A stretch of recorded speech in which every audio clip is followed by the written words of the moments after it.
Welcome everyone to our webinar today, Customer Talk, how we improved end-user experience with Service Desk. Today our presenters will be Derek Potras, Manager of ITSM Sales here at CareWorx, and we will also be joined by Karen Juday, Director of IT Customer Service with the University of Southern California. Without further ado, I will pass the presentation to Derek. Thanks for the intro, Renita.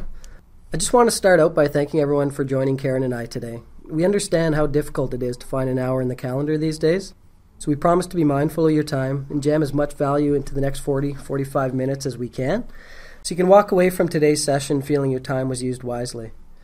With that being said, let's take a look at the agenda for today's session.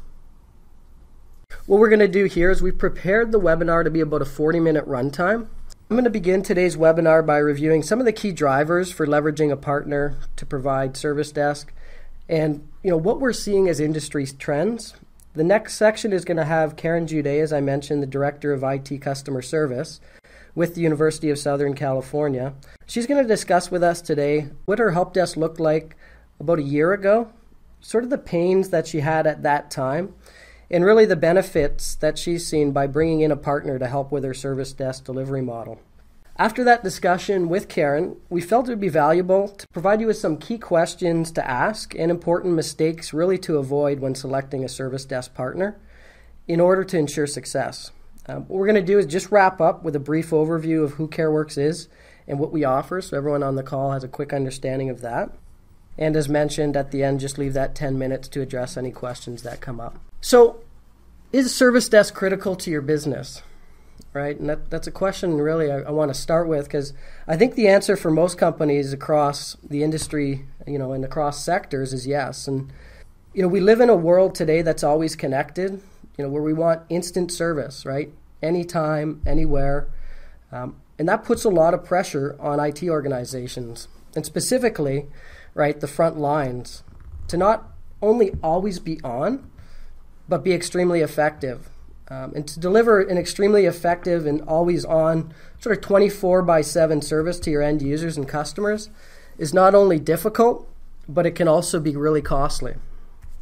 So, what we've seen early on in 2017 is a lot of the companies that we work with and the research that we've done in the industry, over 250 employees, they're actually allocating less resources internally on their help desk.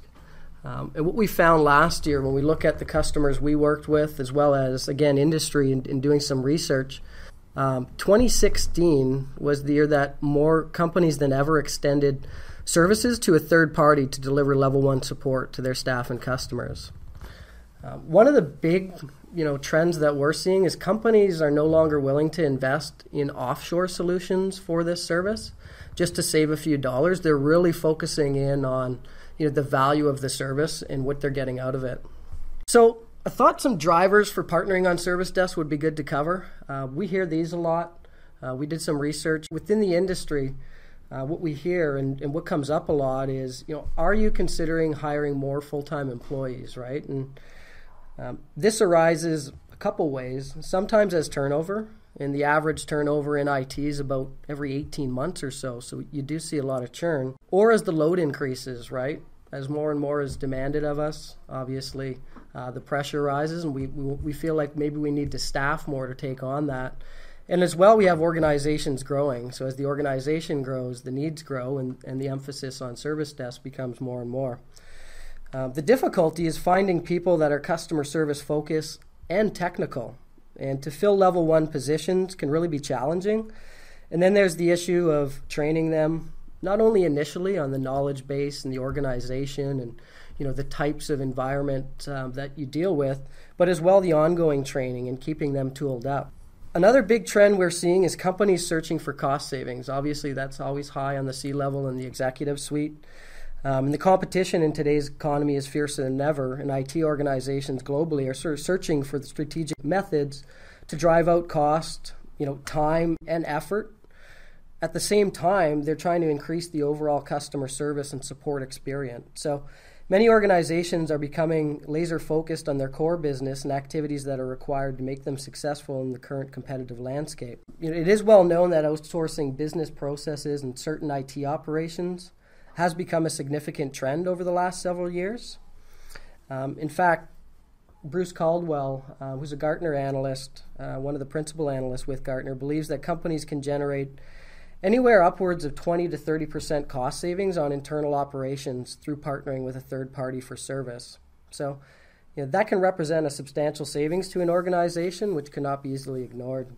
Some of the other drivers that we see are agent retention issues, and especially, and Karen will talk about it here in a moment, with higher ed specifically, we see a lot of seasonal employees, where you'll have students sort of managing that level one, but they're students, so they're there, first and foremost to go to school, get their degree. And what happens in some cases is we sort of man our front lines with students.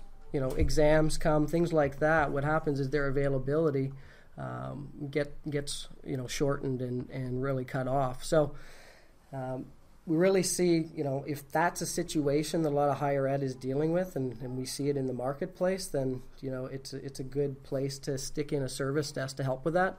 The other one is promoting from within and organic growth, which is awesome for the company, but it leaves the service desk, in a tough situation. So what we mean by promoting within, we see a lot of great level ones get promoted and move to level 2 or level 3 or pulled into projects. And then you're sort of left with, one of the earlier bullet points about issues with resource hiring and training. And then when we see that and related to it, is your staff getting sidetracked by end users, resulting in delayed projects, right? So what we see is if there's too much demand on level 1, it starts creeping over into level 2 and 3 and, starts to hurt some of the project or business-driven initiatives that those teams are working on. And the other thing is in partnering, you're really shifting some of the capital expenses to offer operating expenses as well. So what I'd like to do at this point is, we thought it would be valuable for everyone attending today to actually hear from a real-world case. So I'd like to introduce you to Karen Juday. As I mentioned, she's the ITS Customer Service Director with the University of Southern California. And Karen has great experience. Karen spent 21 years actually in information technology at Ford Motor Company. She also worked for 13 years at Central Michigan University as the IT manager for customer relationship management and web development with the University of Southern California for 4.5 years now, starting as the senior manager of learning environments and for the past 18 months as the director of IT customer service. So, Karen, I guess the first question that would be good maybe to address for the group, sort of set the stage, maybe you could describe what your help desk looked like a year ago before bringing in a partner to help you with that. Thank you, Derek. Thank you for the introduction. And just to give everybody some context before I talk about the help desk, USC has about 44,000 students, 4,200 faculty, and about 14,500 staff members. So that's the internal community. And then, of course, as a university that's located downtown Los Angeles, we have a lot of interactions with the outside world as well. We have multiple campuses in California and across the U.S., but our two main campuses are downtown Los Angeles.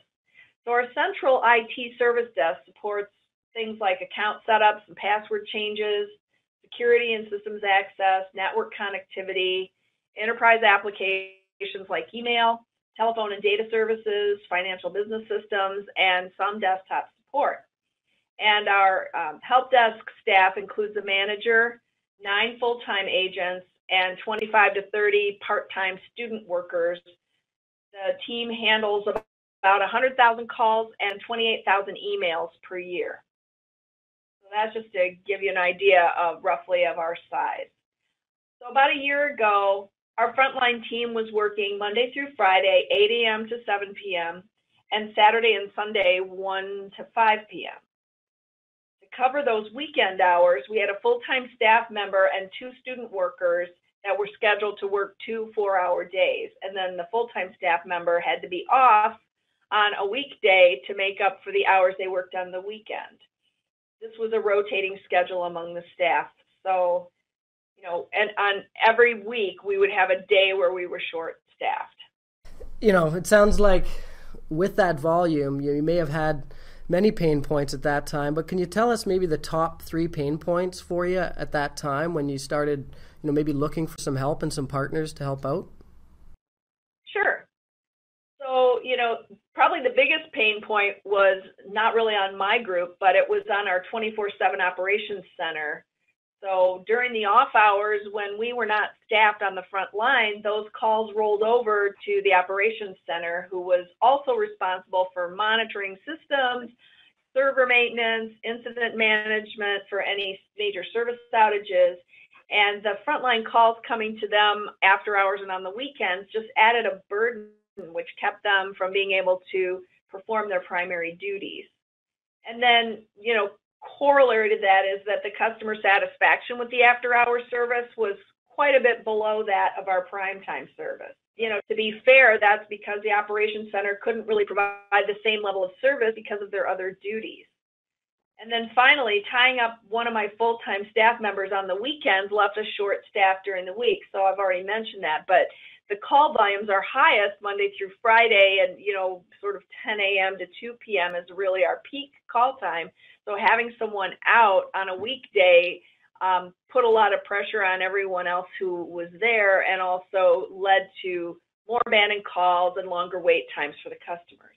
No, excellent. That gives us a good picture. Could you give us an idea of the opportunity cost of those pain points you just outlined, and what you think was being affected the most? Well, I think, like I mentioned, the biggest impact really was on the operational effectiveness of the operations center. By answering frontline calls instead of being able to proactively monitor systems and services, there were some lost opportunities and maybe even some outages that resulted in that because they couldn't be eyes on glass paying attention to what they were responsible for. And then, of course, also very important is the fact that we had degraded customer service during those off hours, and that we were short-staffed during the week in order to, accommodate the weekend hours. So, you started having some pains, and then, you went to the market to sort of look for some solutions. Can you give us an idea of sort of what that looked like, your journey of looking at solutions to overcome some of those issues you mentioned? Prior to hearing about CareWorx, I was looking at a model of, hiring additional student workers or full-time staff members to cover 24/7, because my ACIO had made it clear that my frontline team needed to start covering that in order to free up the operations center. So I would have had to add quite a few additional resources to cover 24/7, because I was really only covering Monday through Friday first shift and a couple of extra hours beyond that. And we did that by off-shifting people. But budget constraints for salary, plus the challenge of adding headcount, were real obstacles. And those of you in higher ed can probably relate to that. It's very hard to add headcount. So that was going to be a challenge to build that case. So then comes, the time to sort of bring in a third party. And, one thing we hear from our customers all the time is sort of that, that culture shift of providing services solely internally to moving to bringing in a third party help desk solution. Sometimes that can be cumbersome for some. How would you describe your onboarding, with CareWorx and the overall sort of transition? I attended a webinar like this one about a year ago, and then I liked what I heard, so I had a follow-up call with CareWorx to talk about options, and I really liked the service model and the fact that CareWorx is based in North America. Also, I didn't anticipate as much resistance from my full-time staff because I wasn't, replacing anybody. I was really extending the service to hours that they weren't staffed to cover. So we started out with a pilot just for one semester. We looked at the fall semester of 2016 as our toe in the water. Let's just see how this goes. But from the very beginning, we've been really happy because CareWorx has always operated as a partner.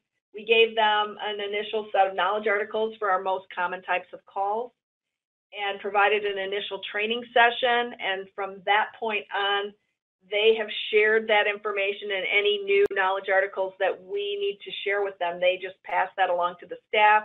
They've done all the training of any additional staff that they've added to the team. And they've been very flexible about meeting with us for discussions, for looking at statistics, for training, knowledge transfer, anything really that we felt a need to discuss with them. They've been very flexible. And of course, it wasn't, smooth as silk. We had some bumps in the beginning, but we learned very quickly, and it was always a very collegial working relationship. And we were able to work through any of the bumps and bruises and get things on an even keel very quickly. Excellent. What are some of the key features Service Desk has brought to your organization? And I guess, were there any additional benefits that you saw that you weren't really expecting out of the gate? I mean, the key thing and the main driver, of course, was to extend the coverage of my frontline team to 24/7. So they enabled me to do that without having to add headcount. And it's not just an answering service. It's the fact that it's technically skilled resources who were able to resolve a significant percentage of our customer issues in that first call. We were also able to reallocate the weekend student coverage to evenings instead of the weekends, and that we also freed up our full-time staff to work only Monday through Friday, and we actually shortened our hours to end at 6 p.m. So we were able to squeeze more of our most skilled employees into those peak call times. Then finally, CareWorx has really been flexible when our evening students don't show up. They've been very flexible about picking up the extra hours. So, student workers can be unreliable, but CareWorx is always there, and that's been a wonderful safety net for us. And then a side benefit that I guess I had in the back of my mind, but it's going to move more to the forefront. Being in Los Angeles, we think a lot about disaster recovery, and having a third party who is located elsewhere geographically is a great benefit for business continuity and disaster recovery, knowing that they're already up to speed on our protocols and our services, that we know that we're going to make them part of our business continuity disaster recovery plan. Yeah, excellent. It's a great point. So how does your organization go about rating customer satisfaction? Like, that's always sort of the end goal is, to keep satisfaction levels high and improve them. Can you tell us how CareWorx Service Desk affected your customer sat compared to what it was before implementation? Actually, we measure that, and we pay pretty close attention to it. So we use ServiceNow for our ticketing system for customer issues and requests. And we enter a case in ServiceNow for every call we receive, and that's also CareWorx has extended that capability to be 24/7. So out of around 3,900 or 4,000 after hours and weekend calls since we started with our partnership, CareWorx has resolved or deferred more than 65% of those away from our operations center who used to take those calls. It may not seem like 65% is much, but we've given CareWorx absolutely no access to any of our systems so far. So they're doing that with no access to anything other than our knowledge articles. We use a 5-point Likert scale to measure customer satisfaction, and the ServiceNow system actually automatically sends surveys to customers once their tickets are closed. So I'm able to see, sort of by group, what the customer satisfaction scores are that are coming back. So just to give you an idea, the average customer satisfaction with our daytime service is 4.59 on a 5-point scale. With our operations center, it's 4.23. And that's also the average customer satisfaction for our entire IT organization. CareWorx is giving us a customer satisfaction score of 4.36. So significantly better than what customers were experiencing with the operations center. And we think that that could improve significantly when we're able to give them system access to actually go in and directly make changes, change passwords, and help folks directly. Yeah, that's excellent. A lot of that with yourself, with a lot of our customers, it's sort of, again, that partnership and that trust, right? So as that trust starts to get into place, then customers do provide us more access, so we're able to extend that help and expand it. So I'm glad you brought that up. Are there any key considerations that you'd offer to others, in your situation? We've got a lot of people on the call today that may be looking for solutions, and as they look for solutions, are there any best practice advice based on your experience maybe you could share? I think that would be valuable. Well, so, the one I just mentioned, I think one of the biggest challenges has been that we have not been able to provide access to CareWorx to any of our systems so far, so this limits their ability to assist our customers. To the extent that you can give them access and provide them with your knowledge and your procedures, they can handle a higher percentage of the frontline calls. Also, I would say just stay in close contact. We meet weekly and talk about anything that may have come up, any new launches that are on the horizon, any major incidents. We share all our alerts with them. So we stay in very close contact and keep the lines of communication open, and that has helped immensely. We've been very satisfied with their level of service and with their partnership approach.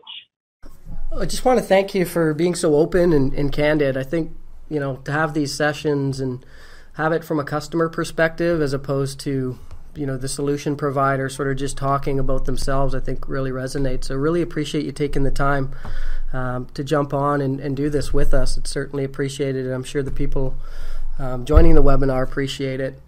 I thought what we could do now is I've put together sort of two sections, and what I'm going to do is sort of the 5 largest mistakes that we see, but also the industry recognizes when you're selecting a service desk provider. The second thing that we'll go over is really the top questions to ask a potential service desk provider, right? And what you want to make sure you get out in front of. So, outsourcing your help desk certainly can appear to be the easy answer for reducing cost, improving service levels, but there can also be a darker side, right, to outsourcing. So there are significant challenges to finding the right vendor. And really it's about ensuring a smooth transition and understanding the expectations and true costs. So how do you make sure you're going to gain the benefits of bringing in a service desk partner and avoid the pitfalls is really, the question to ask. And we've done the research drawn from our own experience. What we wanted to do is sort of bring you our top 5 list of considerations and mistakes that we see and the industry sees. So one is, locking your company into a multi-year contract with termination fees. Time and time again, companies enter an agreement with an outsourcing provider and then discover later that they're sort of stuck paying for high prices and potentially subpar services. And there was nothing they could do short of forking over exorbitant fees in order to terminate the contract. So just make sure to negotiate flexibility, potentially an out clause that was not going to hurt your bottom line. The second one is really allowing the service desk provider to define the SLAs. You really don't want to be in that position where you're being sort of forced into a boilerplate. It sounds obvious, but it's common, for companies to defer to that boilerplate SLA without customizing it to their own individual needs. And if the outsourcer isn't flexible enough to customize their offering according to your needs, you sort of have to ask yourself, what else are they going to be inflexible about?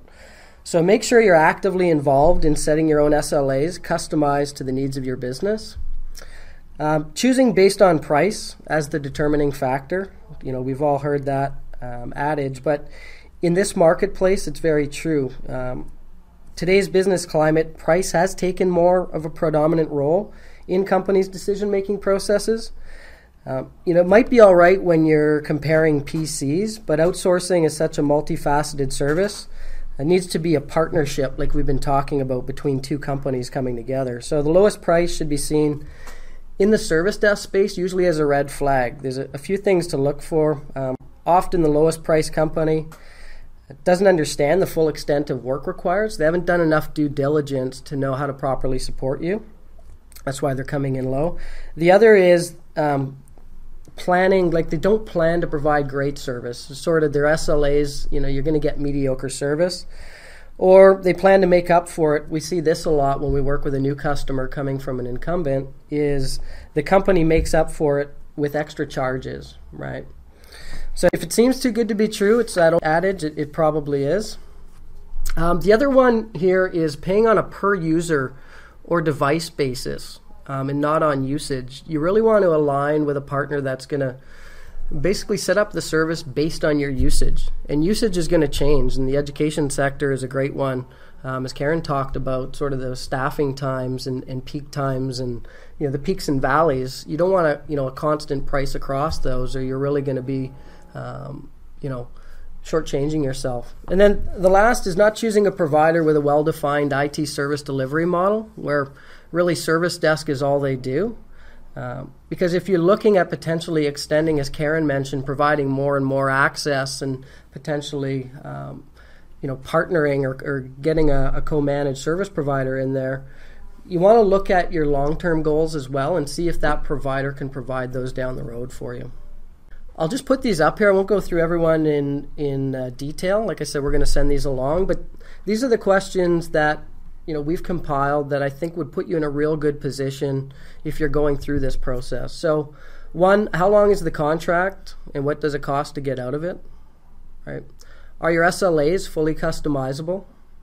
What's your turnover rate? Right? Having a sense of how fast an outsourcer turns over employees will provide a real good estimate of the general experience level of the help desk professionals your employees can expect to encounter each time they're calling into them. Where are your service desk operations located? And Karen mentioned, she really enjoyed the fact that CareWorx in North America. We're actually based up in Ottawa, Canada as our headquarters, and our service desk, a large majority of is in Prince Edward Island on the East Coast here in Canada. So if you really want North American-based services, then you need to know where all the locations and where all the service is coming from. A lot of times you'll see service providers position North American service business hours, and then after hours, it's going offshore.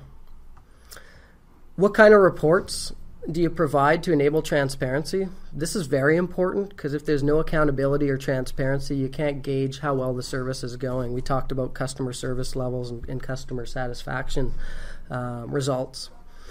Who are your account managers and escalation contacts? It sounds pretty simple, but my recommendation is actually get it in the contract, who your escalation contacts are. This is a personal service, right? It's a culture change. It's two companies sort of merging. So you really want to have that personalized service and be able to have a name, a number of someone that you can reach out to that you trust.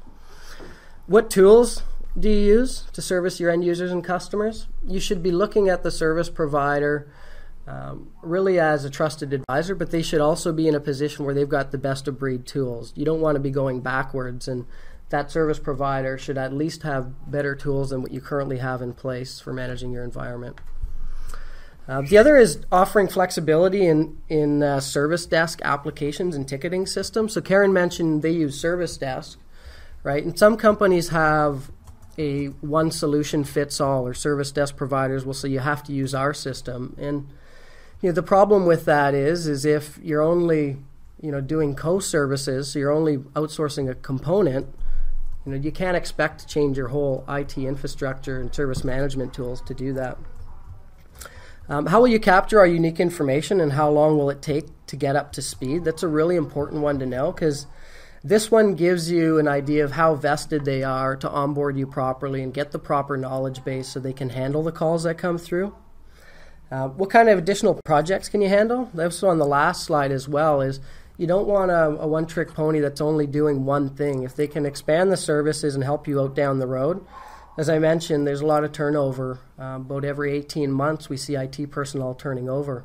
So we do a lot around just supplementing in those times of need, right, to fill gaps.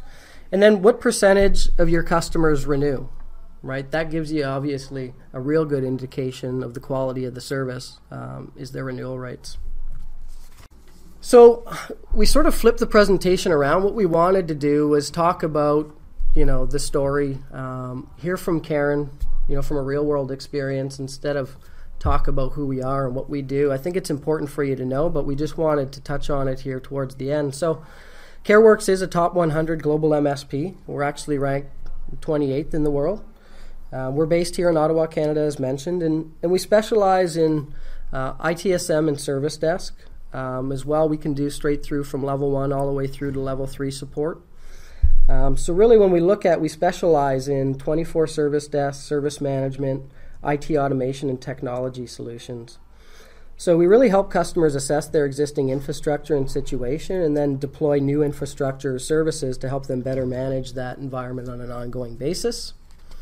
What we do, pretty simple, 24/7 service desk. That's our enterprise service desk. Gives you the ability to hand off frontline technical support and extend the capabilities of your in-house team. Co-managed services.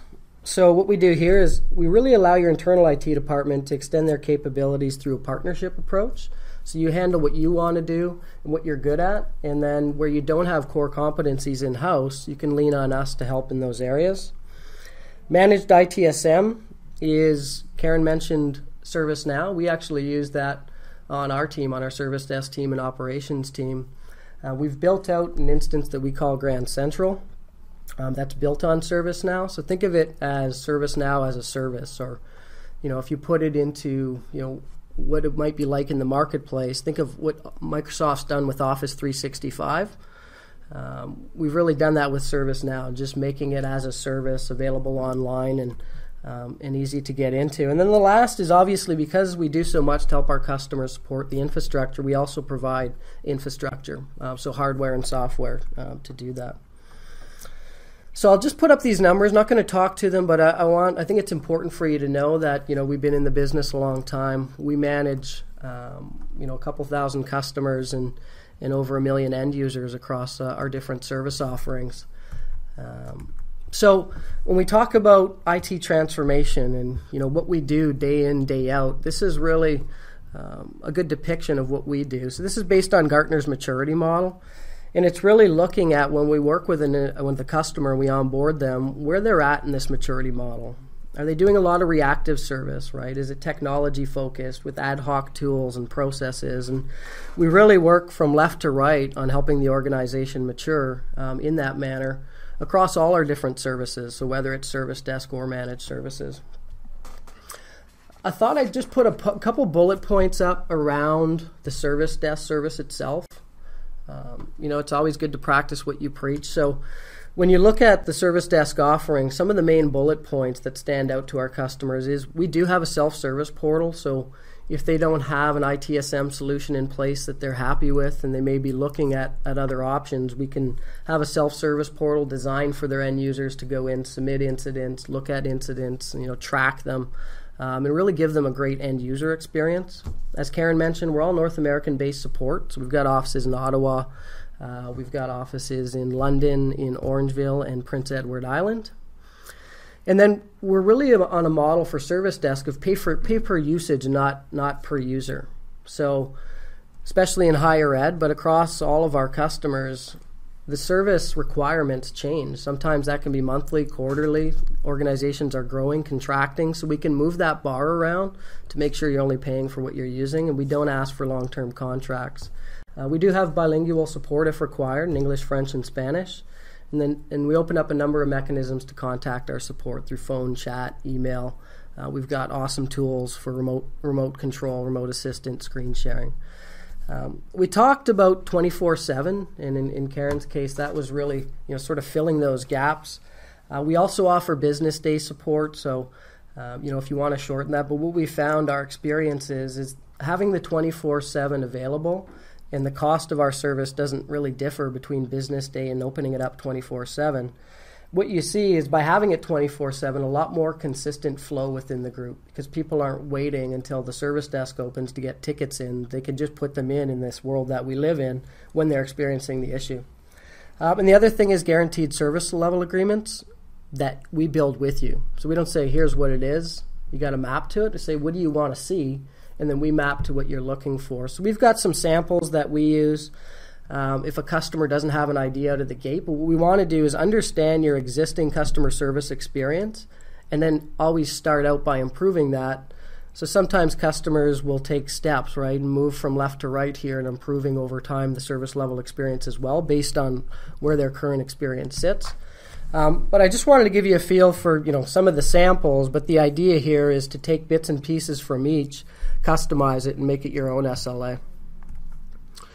What I'd like to do at this point is open it up to questions. I will just reiterate, we will be sending a follow-up email. We've recorded the session today, so we'll get that out to everyone. We'll also get, as Renita mentioned at the top of the call, the Starbucks gift cards. So maybe when we're sending the content out, you can have a coffee and flip through those. And then we'll include 2 documents. One is the 5 mistakes to avoid, and the other is the questions to ask if you are entertaining a service desk provider. So at this point, I'll open the floor to any questions. So if you have any questions, just type them in the chat, and Karen or I can address them for you. So we just had a question come in. It was a little bit earlier, so I addressed that on where the team's located. So we're all in North America. Actually, all of our offices are up here in Canada for Service Desk. It asks, one of the questions that came through, do you need access to our central systems? So Karen mentioned this a little bit. We don't need access. It's really, what access do you want to provide us? And on top of that, what do you want us doing at the service desk? A lot of times our service moves outside of level 1 into level 1.5 and sometimes 2. So all we need is the knowledge base and access to the systems by you providing it, and we can usually handle a lot through our service desk from that perspective. Do you offer pilot programs? Another good question. So because this is such a personal service, right, and sort of a culture shift, I think that's important. And that's why one of the biggest mistakes companies make is jumping into a long-term contract, because maybe they like the price, or maybe the salesperson was good and did a real good job in the front end. But the idea with Service Desk is to get to know each other. So pilots are great if you're thinking about it like Karen did, and then you can move into locking in a long-term contract when you sort of get through the honeymoon phase, right? So great question there. And one of the other questions, can you change programs once signed up? So I sort of just alluded to it, right? What we want to do is get to know the end user, get to know the customer, and then on the other side, you need to get to know CareWorx or whoever the service desk provider you're plugging in. So a lot of times the programs do change over time. Sometimes companies are expanding, sometimes they're contracting, or sometimes it's saying, look, we've got a hole here, can you guys plug it? So they're certainly flexible, and I think that's a great point to mention is, when you're putting this in place, is make sure that the contract is flexible, so you can go either way on that. So I think that's it for questions. Want to be mindful of everyone's time. I said we'd be running at about 40 minutes with the 10-minute Q&A, so we're at 45 now. So I just want to thank everyone again for your time. We really appreciate it. We'll be getting the email out before the end of the week so that you have that. And again, thank you, everyone. Thanks, Karen. Thank you. Okay, have a great day, everyone. Bye-bye.